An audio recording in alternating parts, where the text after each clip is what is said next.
Hi friends, అందరూ ఎలా ఉన్నారు? ఈరోజు అయితే నేను చాలా బాగున్నాను. ఈరోజు మీ ముందుకి దొండకాయ రెసిపీతో వచ్చేసాను. ముందుగా దానికి కావాల్సిన పదార్థాలు దొండకాయలు తరిగి పెట్టుకున్నాను. అలాగే ఒక 2 టొమాటోస్, పచ్చిమిర్చి, చింతపండుని అయితే తీసుకున్నాను.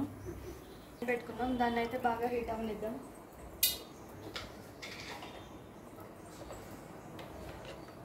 అందులో ఆయిల్ వేసుకుందాం హీట్ అయ్యాక.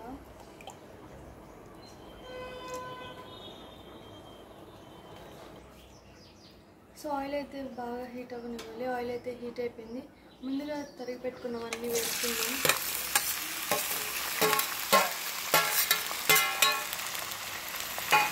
అవన్నీ వేసుకొని ఇలా ఒకసారి బాగా కలుపుకోవాలి.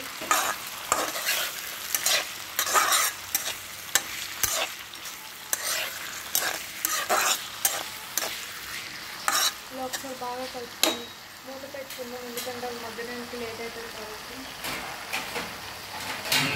5 మినిట్స్ మగ్గనిచ్చుకుందాం. చూసాక మధ్యలో ఇలా ఈ విధంగా కలుపుకుంటూ వేయించాలి. అప్పుడే బాగా వేయాలి. లేదంటే అడిగి వేగి పైన వేయడం అన్నమాట.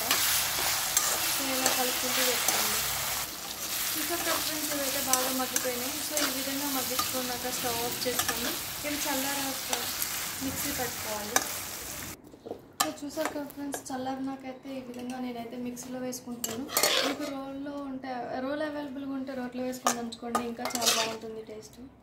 సో నాకు రోల్ అవైలబుల్ లేక నేనైతే మిక్సీలో వేసుకుంటున్నాను. అలాగే మిక్సీ పట్టుకునేటప్పుడు టేస్ట్కి సరిపడా వేసుకోండి. నేనైతే 1 టేబుల్ స్పూన్ వేసుకున్నాను. నేనైతే మిక్సీ పట్టుకుంటున్నాను.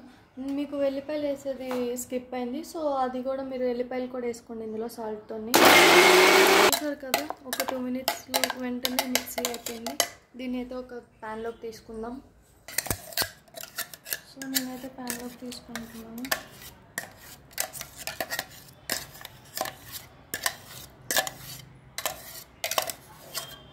ఒక నిమిషం. సో చూసారు కదా ఫ్రెండ్స్, దొండకాయ పచ్చడి అయితే రెడీ అయిపోయింది. వేడివేడి అన్నంలో వేసుకొని తింటే చాలా బాగుంటుంది. సో మీరు కూడా నచ్చితే ఇంట్లో ట్రై చేయండి. అలాగే టేస్ట్ ఎలా ఉందో కామెంట్ బాక్స్లో తెలపండి. ఈ వీడియో నచ్చితే లైక్ చేయండి, షేర్ చేయండి. మరిన్ని వీడియోస్ కోసం మా TFCC లైవ్ ఛానల్ని సబ్స్క్రైబ్ చేసుకోండి. Thank you all.